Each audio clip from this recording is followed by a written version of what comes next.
ഈ 6 പ്രതികൾ ഇങ്ങനൊരു കുറ്റകൃത്യം ചെയ്യാൻ അവരെ പ്രേരിപ്പിച്ചത് എന്താണ്? അല്ലെങ്കിൽ ഇപ്പോഴും നമ്മുടെ സമൂഹം പറയുന്നത് പോലെ തന്നെ ആരെങ്കിലും അതിന് പിന്നിൽ അദൃശ്യമായി ഉണ്ടെങ്കിൽ അവരെ നമ്മൾ പുറത്തേക്ക് കൊണ്ടുവരേണ്ടതാണ്. സമൂഹത്തിലെ ഒരു വിഭാഗം ആളുകൾ പറയുന്നത് ആ നടിക്ക് നീതി ലഭിച്ചില്ല എന്നാണ് പറയുന്നത്. അതിൽ മറ്റൊരു തലത്തിൽ ചിന്തിക്കുമ്പോൾ നടിക്ക് നീതി ലഭിച്ചില്ലേ എന്ന് കൂടി ചോദിക്കേണ്ടി വരും. കാരണം ഈ ഒരു കേസിൽ 1 മുതൽ 6 വരെയുള്ള പ്രതികൾക്ക് കുറ്റം ചുമത്തിയിട്ടുണ്ട്. പല സ്ത്രീകളും ഇപ്പോഴും അവരുടെ ദുരനുഭവങ്ങൾ തുറന്ന് പറയാൻ മടിക്കുന്നത് വീണ്ടും അവർ അപമാനിക്കപ്പെടുന്നു എന്നുള്ളതാണ്. ദിലീപിന്റെ ഭാഗത്ത് ശരിയോ തെറ്റോ എന്നുള്ളത് ഇനി വിചാരണ കോടതിയിൽ നിന്ന് മേൽക്കോടതിയിലേക്ക് പോകുമ്പോൾ അത് തെളിയിക്കപ്പെടേണ്ടതാണ്. നമസ്കാരം.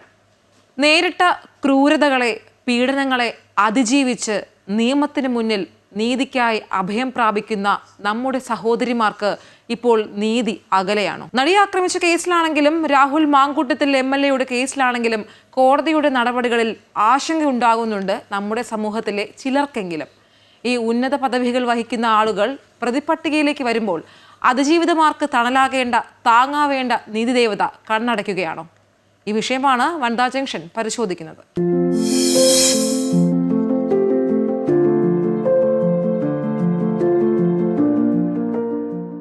അമ്പളി, ഞാൻ ഈ സൂചിപ്പിച്ചതുപോലെ കഴിഞ്ഞ ഒരാഴ്ച നമ്മൾ 2 കേസുകളാണ് കണ്ടത്. ഒന്ന് ദിലീപിൻ്റെ കേസ്, അതുപോലെ തന്നെ രാഹുൽ മാങ്കൂട്ടലിൻ്റെ കേസ്. ഈ കേസുകളിലൊക്കെയും സമൂഹത്തിലെ ചിലർ വിധിച്ച വിധിയല്ല കോടതി വിധിച്ചത്. ഈ ഒരു വിധിയിൽ അമ്പളിക്ക് എന്താണ് തോന്നുന്നത്?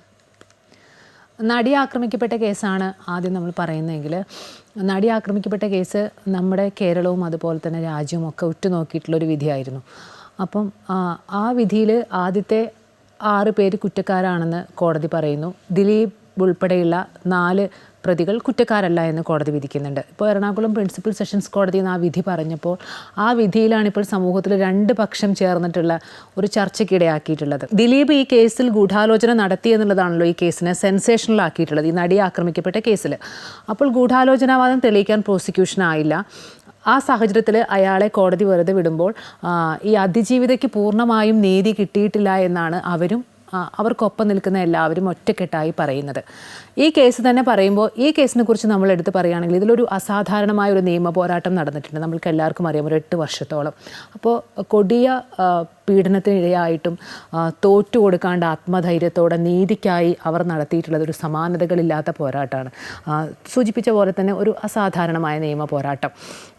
ആ സാഹചര്യത്തിൽ വലിയ പ്രതിസന്ധികളിലൂടെ അവർ കടന്നു പോയിട്ടുണ്ട്. സങ്കീർണമായ പല പ്രതിസന്ധികളിലൂടെയും അവർ കടന്നു പോകുമ്പോൾ അതിനൊക്കെ അവർക്ക് അതിജീവിക്കാൻ പറ്റിയിട്ടുണ്ട്. പക്ഷേ അവൾക്കൊപ്പം എന്ന ഒരു ഐക്യദാർഢ്യ വിളംബരത്തോടെ ഒരുപാട് സ്ത്രീകൾ അവർക്കൊപ്പം നിന്ന കാഴ്ച ഈ കഴിഞ്ഞ 8 വർഷമായിട്ട് നമ്മൾ കണ്ടിട്ടുണ്ട്. കൂടുതൽ സ്ത്രീകൾ ശബ്ദം ഉയർത്തിയിട്ടുള്ളത് ഈ കേസിലാണ്. ഇതിപ്പോൾ ഐശ്വര്യ സൂചിപ്പിച്ച പോലെ തന്നെ അതൊരു പക്ഷേ ഒരു സെൻസേഷണൽ കേസാണ്. അതിൽ ഇരയാക്കപ്പെട്ട ആളും പ്രതിയാക്കപ്പെട്ട ആളും ചലച്ചിത്ര മേഖലയിൽ നിന്നുള്ള 2 പ്രമുഖരായതുകൊണ്ടായിരിക്കും.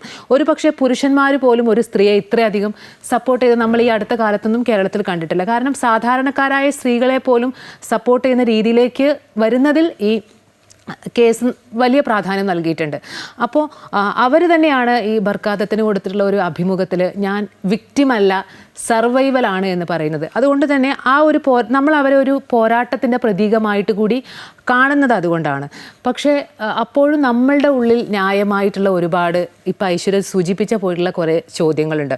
ഈ 6 പ്രതികൾ ഇങ്ങനൊരു കുറ്റകൃത്യം ചെയ്യാൻ അവരെ പ്രേരിപ്പിച്ചത് എന്താണ്? അല്ലെങ്കിൽ ഇപ്പോഴും നമ്മുടെ സമൂഹം പറയുന്നത് പോലെ തന്നെ ആരെങ്കിലും അതിന് പിന്നിൽ അദൃശ്യമായി ഉണ്ടെങ്കിൽ അവരെ നമ്മൾ പുറത്തേക്ക് കൊണ്ടുവരേണ്ടതാണല്ലോ. അപ്പോൾ കോടതി ഒന്ന് വിധിക്കുന്നു, പക്ഷെ നമ്മുടെ ബോധ്യമോ അല്ലെങ്കിൽ പൊതുസമൂഹത്തിൻ്റെ ബോധ്യമൊന്നും ഒരു പക്ഷേ നമ്മുടെ ആശങ്കകളൊന്നും കോടതിയുടെ ഒരു നിയമയുദ്ധത്തിൽ പ്രസക്തമാകണമെന്നില്ല. പക്ഷേ അതുപോലെ തന്നെയാണ് ഇപ്പോൾ ഈ രാഹുൽ മാങ്കൂട്ടത്തിലിൻ്റെ കേസിലായാലും ഈ 2 പരാതിയാണ് ഉയർന്നു വന്നിട്ടുള്ളത്. ആ 2 പരാതിയിലും കോടതിയിൽ നിന്ന് വന്ന ഒരു നിലപാട് കാണുമ്പോൾ നമുക്ക് സ്വാഭാവികമായൊരു ചോദ്യം വരും. കാരണം ഇനി എത്രത്തോളം ആളുകൾക്ക് ഇങ്ങനെ ഒരു പ്രതികരിക്കാൻ പറ്റുമെന്നുള്ളത്. ഇപ്പോഴും ആക്രമിക്കപ്പെടുകയും അതുപോലെ തന്നെ അപമാനിക്കപ്പെടുകയും ചെയ്യുന്ന സ്ത്രീകൾ നമ്മുടെ സമൂഹത്തിൽ ഒരുപാടുണ്ട്. ഈ നടി ആക്രമിക്കപ്പെട്ട കേസാണെങ്കിൽ കൂടി അത്തരത്തിൽ ആളുകൾക്ക് ദുരനുഭവം തുറന്നു പറയാനും അല്ലെങ്കിൽ എല്ലാം സഹിച്ച് ഉള്ളിൽ ഒതുക്കി കഴിയുന്ന ആളുകൾക്കൊക്കെ ഈ കേസിലെ നിയമ പോരാട്ടം ഒരുപാട് സഹായിച്ചിട്ടുണ്ട്, ഒരു സന്ദേശം ആയിട്ടുണ്ട്. ഈ രാഹുൽ മാങ്കൂട്ടത്തിൻ്റെ കേസിലും അങ്ങനെ തന്നെയാണ്. എന്തുകൊണ്ട് പരാതി തുടക്കത്തിൽ പറഞ്ഞില്ല എന്നുള്ള ചോദ്യമാണ് സമൂഹത്തിൻ്റെ പല ഭാഗങ്ങളിൽ നിന്നും ഉയരുന്നത്. അത് ഈ പറയുന്ന പോലെ പോലെ തന്നെ പലരും ദുരനുഭവങ്ങൾ തുറന്നു പറയാറില്ല. അപ്പോൾ ഈ രണ്ട് വിധിയിൽ നിന്നും മനസ്സിലാക്കുന്നത് പൊതുസമൂഹത്തിന് അല്ലെങ്കിൽ സ്ത്രീക്കൊക്കെ ഉയരുന്ന ഒരു ചോദ്യവും ആശങ്കയുമാണ് അവരുടെ അഭിമാനത്തിനും അല്ലെങ്കിൽ എന്താ പറയുക അവരുടെ അവകാശങ്ങൾക്കൊക്കെ പോരാട്ടം നടത്തുമ്പോൾ എന്തുകൊണ്ട് കോടതിയിൽ നിന്ന് അനുകൂലമായൊരു വിധി ഉണ്ടായില്ല എന്നുള്ള ഒരു സംശയവും ആശങ്കയും ഉണ്ടെങ്കിൽ നമുക്കതിനെ എങ്ങനെ, അത് സ്വാഭാവികമാണ്, അല്ലെങ്കിൽ നമുക്കതിനെ എങ്ങനെ കുറ്റം പറയാൻ സാധിക്കും? നമ്മൾ ഈ പറഞ്ഞതുപോലെ നടിയെ ആക്രമിക്കപ്പെട്ട കേസിലേക്ക് വരികയാണെങ്കിൽ ഒരു സമൂഹത്തിലെ ഒരു വിഭാഗം ആളുകൾ പറയുന്നത് ആ നടിക്ക് നീതി ലഭിച്ചില്ല എന്നാണ് പറയുന്നത്. അതിൽ മറ്റൊരു തലത്തിൽ ചിന്തിക്കുമ്പോൾ നടിക്ക് നീതി ലഭിച്ചില്ലേ എന്ന് കൂടി ചോദിക്കേണ്ടി വരും. കാരണം ഈ ഒരു കേസിൽ 1 മുതൽ 6 വരെയുള്ള പ്രതികൾക്ക് കുറ്റം ചുമത്തിയിട്ടുണ്ട്. ഇതിൽ വെറുതെ വിട്ടത് 8ാം പ്രതിയെ വെറുതെ വിട്ടതാണ് എല്ലാവർക്കും, അല്ലെങ്കിൽ കോടതിക്കെതിരെ എല്ലാവരും തിരിയാൻ കാരണം എന്തുകൊണ്ട് ദിലീപിനെ വെറുതെ വിട്ടു എന്നുള്ളതാണ്. പക്ഷേ നമ്മൾ അവിടെ നോക്കേണ്ട ഒരു കാര്യം, ദിലീപ് എന്ന് ഈ ഗൂഢാലോചന അല്ലെങ്കിൽ ഗൂഢാലോചനയാണ് ദിലീപിനെതിരെ ചുമത്തിയിരിക്കുന്ന ഒരു കുറ്റം. അത് എവിടെയും തെളിയിക്കപ്പെട്ടിട്ടില്ല. അതുകൊണ്ട് തന്നെയാണ് കോടതി വെറുതെ വിട്ടത്. നമ്മുടെ കോടതിക്ക് മുന്നിൽ വരുന്ന തെളിവുകളും ഈ സാക്ഷിമൊഴികളും ഒക്കെയാണ് കോടതി എപ്പോഴും പരിഗണിക്കുന്നത്. അല്ലാതെ നമ്മുടെ സമൂഹത്തിലെ മാധ്യമ വിചാരണയോ അല്ലെങ്കിൽ സമൂഹ മാധ്യമത്തിലൂടെ കുറേ ആളുകൾ ഇരുന്ന് സംസാരിക്കുകയാണ്, ദിലീപാണ് കുറ്റക്കാരൻ, ദിലീപാണ് ഇതിൽ മുഖ്യ പങ്കുള്ളത്, ദിലീപാണ് കുറ്റം ചെയ്തതെന്നൊക്കെ പറയുകയാണ്. പക്ഷേ കോടതിക്ക് മുന്നിൽ വരുമ്പോൾ ഇതൊന്നുമല്ല കോടതി പരിഗണിക്കുന്നത്. കോടതി പരിഗണിക്കുന്നത് എപ്പോഴും തൻ്റെ മുന്നിൽ വരുന്ന സാക്ഷികൾ എന്താണ് പറയുന്നത്, പോലീസ് ഹാജരാക്കുന്ന തെളിവുകൾ, ഇതൊക്കെ അടിസ്ഥാനമാക്കിയാണ് എപ്പോഴും കോടതി വിധി പറയുക. അതുകൊണ്ട് തന്നെ ഈ ഒരു കേസുമായി ബന്ധപ്പെട്ട് ഇപ്പോൾ ദിലീപിൻ്റെ ഭാഗത്ത് ശരിയോ തെറ്റോ എന്നുള്ളത് ഇനി വിചാരണ കോടതിയിൽ നിന്ന് മേൽക്കോടതിയിലേക്ക് പോകുമ്പോൾ അത് തെളിയിക്കപ്പെടേണ്ടതാണ്. ഇതിൽ ഇര ആരാണ് എന്നുള്ളതാണ് എൻ്റെ ചോദ്യം. ഇതിൽ ദിലീപിന് ഒരു പങ്കുമില്ല എങ്കിൽ ഈ കേസിൽ ദിലീപും ഒരു ഇരയാണ് എന്ന് പറയേണ്ടി വരും. കാരണം അദ്ദേഹത്തിൻ്റെ ഒരു കരിയർ നോക്കുകയാണെങ്കിൽ ഒരു 8 വർഷം നീണ്ട ഒരു പോരാട്ടമാണ്. താൻ തെറ്റ് ചെയ്തിട്ടില്ല എന്ന് തെളിയിക്കാൻ എടുത്തത് 8 വർഷമാണ്. ഈ ദിലീപ് എന്ന നടൻ്റെ ഒരു ചരിത്രം കൊണ്ട് നോക്കുകയാണെങ്കിൽ നമുക്കറിയാം, ഒരു മിമിക്രി ആർട്ടിസ്റ്റ് ആയിരുന്നു. അവിടെ നിന്ന് ഒരു സംവിധാന സഹായിയായി വരുന്നു, അതിനുശേഷം ചെറിയ ചെറിയ റോളുകളിൽ അഭിനയിക്കുന്നു. അവിടെ നിന്ന് പടിപടിയായിട്ടാണ് ദിലീപ് എന്ന നടൻ്റെ ഒരു വളർച്ച ഉണ്ടാകുന്നത്. അതിനുശേഷം ജനപ്രിയ നടൻ എന്ന ഒരു നായകൻ എന്ന പദവിയിലേക്ക് വളരെ വേഗത്തിലൊരു വളർച്ച. പിന്നീട് അമ്മ എന്ന സംഘടനയുടെ ഒരു നേതൃസ്ഥാനത്തേക്കൊക്കെ വരുന്നു, അല്ലെങ്കിൽ കാര്യങ്ങളൊക്കെയും തീരുമാനിക്കാനുള്ള ശേഷി അല്ലെങ്കിൽ അദ്ദേഹത്തിൻ്റെ കൈകളിലേക്ക് വരുന്നു. അതുകൊണ്ട് തന്നെ അങ്ങനെ ഒരു ജനപ്രിയ നായകനെ ഒരു വില്ലനാക്കി മാറ്റേണ്ടത് ചിലരുടെ ആവശ്യമായി മാറുകയല്ലേ. അതുകൊണ്ട് തന്നെ ദിലീപിനെ കുടുക്കാനായി ഈ ഒരു കേസ് കെട്ടിച്ചമച്ചത് എന്നല്ല, ദിലീപിനെ കുടുക്കാനായി മറ്റാരോ കൊടുത്തൊരു കൊട്ടേഷൻ അല്ലേ എന്നൊരു സംശയം ഇതിൽ ഇല്ലാതെയില്ല. മറ്റൊരു കാര്യം പറയേണ്ടത്, നമുക്ക് ഒരു 7.5 വർഷം നീണ്ട ഒരു പോരാട്ടമാണ്. ആ ഒരു നടി അനുഭവിച്ച വേദനകൾ കൂടാതെ സമൂഹത്തിലൂടെയുള്ള ചില ആളുകളെങ്കിലും ഉന്നയിക്കുന്ന ആരോപണങ്ങൾ, ഇതെല്ലാം അതിജീവിച്ച് വീണ്ടും വീണ്ടും നിയമ പോരാട്ടത്തിലൂടെ തനിക്ക് നീതിക്കായി ആ ഒരു പെൺകുട്ടി മുന്നോട്ട് വരികയാണ്, അതിജീവിത മുന്നോട്ട് വരികയാണ്. താൻ തോറ്റു കൊടുക്കില്ല. ഈ അമ്പിളി പറഞ്ഞ പോലെ സർവൈവൽ തന്നെയാണ്. അപ്പോൾ ഈ ഒരു കേസിൽ നീതി ലഭിച്ചിട്ടുണ്ട് എന്നുള്ളതാണ് എൻ്റെ ഒരു പക്ഷം എന്ന് പറയുന്നത്. കാരണം 1 മുതൽ 6 വരെയുള്ള പ്രതികൾക്ക് ശിക്ഷ വിധിച്ചിട്ടുണ്ട്. അവർ കുറ്റക്കാരാണെന്ന് കോടതി കണ്ടെത്തിയിട്ടുണ്ട്. ഇതിൽ 8ാം പ്രതിയെ മാത്രമാണ് വെറുതെ വിട്ടിരിക്കുന്നത്. ഈ 8ാം പ്രതി എന്ന് പറയുന്നത് ദിലീപ് ആയതുകൊണ്ട് മാത്രമാണ് ഈ കേസ് ഇത്രയും വലിയൊരു വിവാദവും ഈ വിചാരണയ്ക്കൊക്കെയും ഇപ്പോഴും ഈ ഒരു കേസ് കെട്ടടങ്ങാതെ നിൽക്കുന്നത്. ഈ ദിലീപ് സംസാരിച്ച് തുടങ്ങിയത് തന്നെ വെറുതെ വിട്ടതിന് ശേഷമാണ്. കഴിഞ്ഞ 8 വർഷം നിങ്ങൾ സംസാരിച്ചില്ലേ, ഇനി ഞാൻ സംസാരിക്കട്ടെ എന്ന് പറഞ്ഞിട്ടാണ് ദിലീപ് മാധ്യമങ്ങളോട് സംസാരിച്ച് തുടങ്ങിയത്. ഈ ഒരു ക്രിമിനൽ ഗൂഢാലോചന തുടങ്ങുന്നത് മഞ്ജു വാര്യർ പറഞ്ഞു തുടങ്ങി അടുത്ത് നിന്നാണെന്ന് പറഞ്ഞു തുടങ്ങുന്നുണ്ട്. അതായത് ദിലീപിനും അപ്പോൾ എന്തൊക്കെയോ പറയാനുണ്ട് എന്നല്ലേ മനസ്സിലാക്കേണ്ടത്. ഈ ഒരു കേസിൽ അപ്പോൾ ദിലീപും ഇരയല്ലേ അമ്പിളി? ഞാൻ ഈ കേസിൽ ദിലീപ് ഇരയാണോ എന്നുള്ള ആ ഒരു രീതിയിലേക്ക് പോകുന്നില്ല. നമ്മൾ സൂചിപ്പിച്ച പോലെ തന്നെ അതിജീവിതമാർക്ക് നീതി കിട്ടുന്നുണ്ടോ എന്നുള്ളതാണ്. ഇപ്പോൾ ദിലീപ് ഇതിൽ ഗൂഢാലോചനാവാദത്തിൽ പങ്കാളിയാണെന്ന് അന്വേഷണ സംഘം പറയുന്നു. അന്വേഷണ സംഘത്തിന് പ്രോസിക്യൂഷൻ അത് തെളിയിക്കാനായില്ല, കോടതി അദ്ദേഹത്തെ വെറുതെ വിടുന്നു. പക്ഷേ പൊതുസമൂഹത്തിൽ ഇപ്പോഴും ഉയരുന്ന ഒരുപാട് ചോദ്യങ്ങളുണ്ട്. ഈ നടിക്കെതിരെ ഇങ്ങനെ 6 പേർ ഒറ്റക്കെട്ടായി നിന്ന് ആ നടിയെ ഇങ്ങനെ അതിക്രൂരമായി കൊട്ടേഷൻ ആയി തട്ടിക്കൊണ്ടു പോവുകയും പിന്നീട് ആ ദൃശ്യങ്ങൾ പകർത്തുകയും ഒക്കെ ചെയ്യുന്ന ഒരു സാഹചര്യത്തിൽ എന്തുകൊണ്ടാണ് അതിന് പിന്നിലൊരു പ്രേരണ എന്നുള്ളത്. പക്ഷേ ദിലീപ് തെറ്റുകാരനല്ല എന്ന് കോടതി വിധിച്ചു. ഇനി സ്വാഭാവികമായി പ്രോസിക്യൂഷന് മേൽക്കോടതിയിൽ സമീപിക്കാം. അവിടെ നിന്ന് അത് ഒരു നിയമ പോരാട്ടമാണ്. പക്ഷേ നമ്മുടെ നാട്ടിലെ അല്ലെങ്കിൽ നമ്മുടെ സമൂഹത്തിൽ ഇപ്പോഴും ഇത്തരത്തിലുള്ള ക്രൂരകൃത്യങ്ങൾ അല്ലെങ്കിൽ ഇത്തരത്തിൽ ദുരനുഭവമുള്ള സ്ത്രീകൾക്ക് അവരുടെ അനുഭവങ്ങൾ തുറന്നു പറയാനുള്ള ഈ ഒരു കാലഘട്ടത്തിലും പല സ്ത്രീകളും ഇപ്പോഴും അവരുടെ ദുരനുഭവങ്ങൾ തുറന്നു പറയാൻ മടിക്കുന്നത് വീണ്ടും വീണ്ടും അവർ അപമാനിക്കപ്പെടുന്നു എന്നുള്ളതാണ്. പ്രത്യേകിച്ച് അത് സമൂഹത്തിലായാലും സാമൂഹ്യ മാധ്യമങ്ങളിലായാലും ഈവൻ കോടതിയിൽ പോലും നമ്മൾ നടി ആക്രമിക്കപ്പെട്ട കേസ് തന്നെ പറയുകയാണെങ്കിൽ അതിൻ്റെ വിചാരണ സമയത്ത് ഈ അതിജീവിതയ്ക്ക് അവിടെ പൊട്ടിക്കരയേണ്ട സാഹചര്യം ഉണ്ടായിട്ടുണ്ട്. അവരെ അനുകൂലിക്കുന്ന സാക്ഷിമൊഴികൾ പറഞ്ഞവർക്കെല്ലാം തന്നെ ദുരനുഭവങ്ങൾ ഉണ്ടായിട്ടുണ്ട്.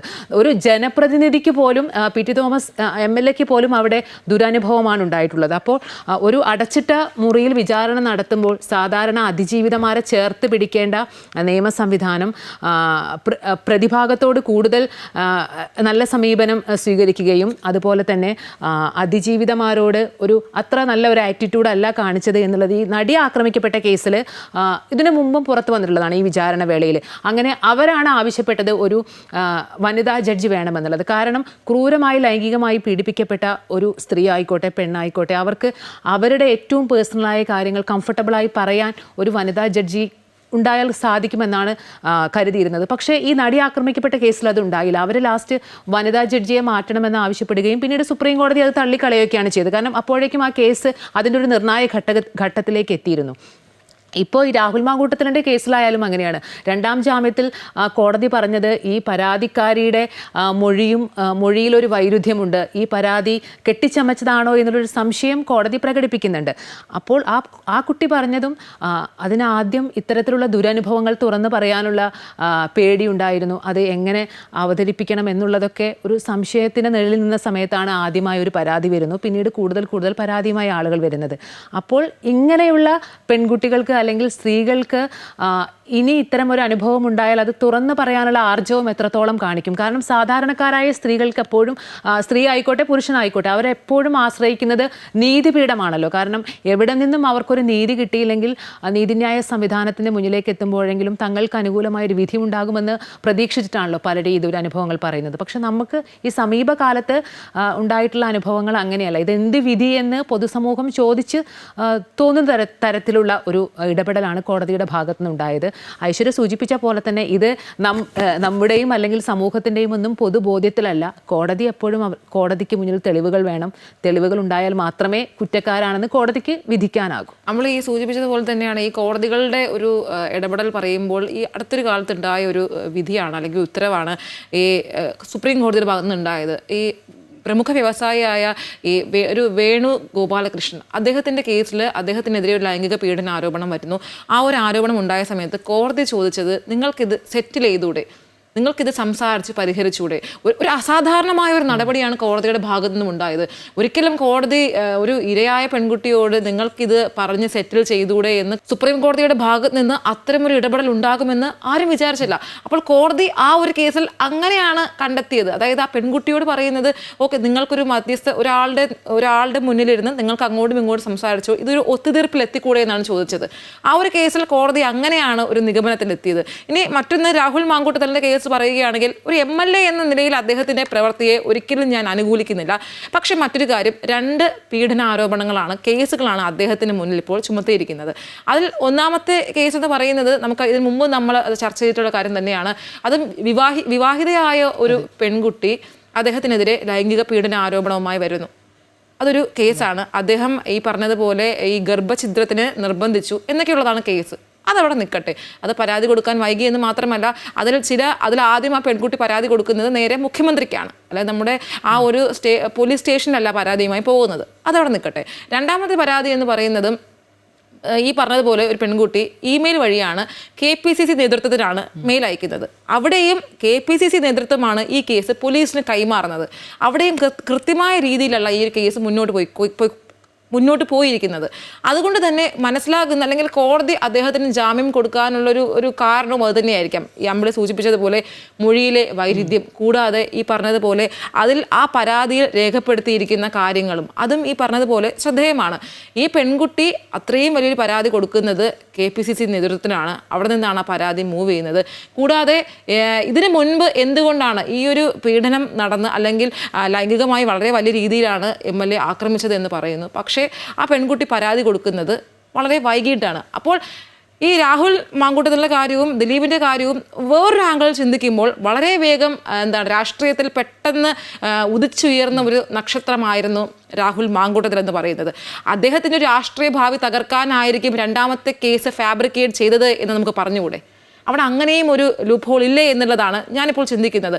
അതുകൊണ്ടായിരിക്കുമോ അദ്ദേഹത്തിന് പെട്ടെന്ന് ജാമ്യം കിട്ടിയത്. മറ്റൊരു കാര്യം, ഈ ജാമ്യം കിട്ടി ഈ അടുത്ത ദിവസം ഇലക്ഷൻ ആയിരുന്നു പാലക്കാട്, അദ്ദേഹത്തിനെ ഒന്നും ബാധിച്ചിട്ടില്ല. അദ്ദേഹം മാധ്യമങ്ങൾക്ക് മുന്നിൽ തന്നെ ഒന്നും ബാധിക്കുന്നില്ല എന്ന മട്ടിൽ ഇറങ്ങി നടന്ന് അദ്ദേഹം വോട്ട് രേഖപ്പെടുത്തുന്നു. ബാക്കിയെല്ലാം കോടതിക്ക് മുന്നിലാണ്, സത്യം ജയിക്കുമെന്നാണ് പറഞ്ഞത്. ഇപ്പം ഈ രാഹുൽ മാങ്കൂട്ടത്തിലിൻ്റെ കേസിലായാലും നടിയെ ആക്രമിച്ച കേസായാലും ഈ കേസ് മാത്രം നമ്മൾ എടുക്കാനുള്ള കാരണം ഇത് ഈ പ്രതിസ്ഥാനത്തുള്ള വ്യക്തികൾ പബ്ലിക് ഫിഗർ ആയതുകൊണ്ടാണ്. ഒരാൾ രാഷ്ട്രീയം അല്ലെങ്കിൽ ഒരാൾ സിനിമ എന്നുള്ളതായതുകൊണ്ടാണ്. ഇതുപോലെ സമൂഹത്തിൻ്റെ പലയിടങ്ങളിലും പലതരത്തിലുള്ള കേസുകളുണ്ട്. ഇത് വലിയ രീതിയിൽ കോളിളക്കം സൃഷ്ടിച്ച കേസുകൾ മാത്രമേ നമ്മൾ വലിയ രീതിയിൽ ചർച്ച ചെയ്യപ്പെടാറുള്ളൂ. ഇത് ഈ പറയുന്ന പോലെ സെൻസേഷണലായ കേസായതുകൊണ്ടാണ്.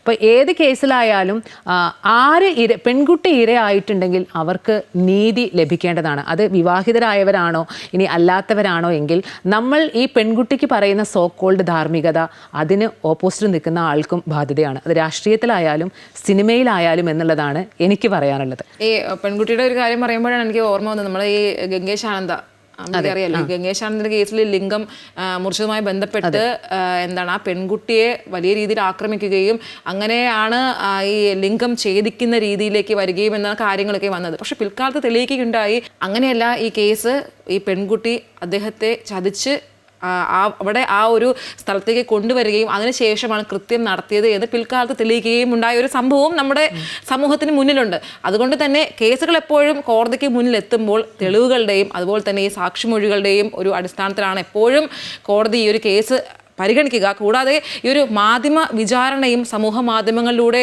ഈ ജനങ്ങൾ നടത്തുന്ന വിചാരണയും ഒന്നുമല്ല കോടതി പരിഗണിക്കുന്നത്. പകരം ഈ മുന്നിൽ ഹാജരാക്കുന്ന ഈ തെളിവുകളും ഈ സാക്ഷിമൊഴികളും അടിസ്ഥാനമാക്കിയാണ് ഓരോ കോടതിയും വിധി പുറപ്പെടുവിക്കുന്നത്. ഈ കോടതിയുടെ കണ്ടെത്തലുകളെ നമുക്ക് ഈ അമ്പിളി സൂചിപ്പിച്ചതുപോലെ മാനിച്ചേ മതിയാകുള്ളൂ. എന്നിരുന്നാലും ഒരു സംശയം മാത്രം ബാക്കിയാണ്, ഈ കേസ് അന്വേഷിക്കുന്ന ഉദ്യോഗസ്ഥർ ഈ വേട്ടക്കാരോടൊപ്പം നിന്നാൽ എങ്ങനെയാണ് നീതി ലഭിക്കുക എന്നുള്ളത് ഒരു പ്രധാനപ്പെട്ട ചോദ്യമാണ്. പൊതുസമൂഹം അങ്ങനെ ഒരു ചോദ്യം ഉയർത്തിയാൽ അത് സ്വാഭാവികമാണ്. കാരണം അതിൽ നമുക്ക് ഒരു കുറ്റവും പറയാനും സാധിക്കില്ല.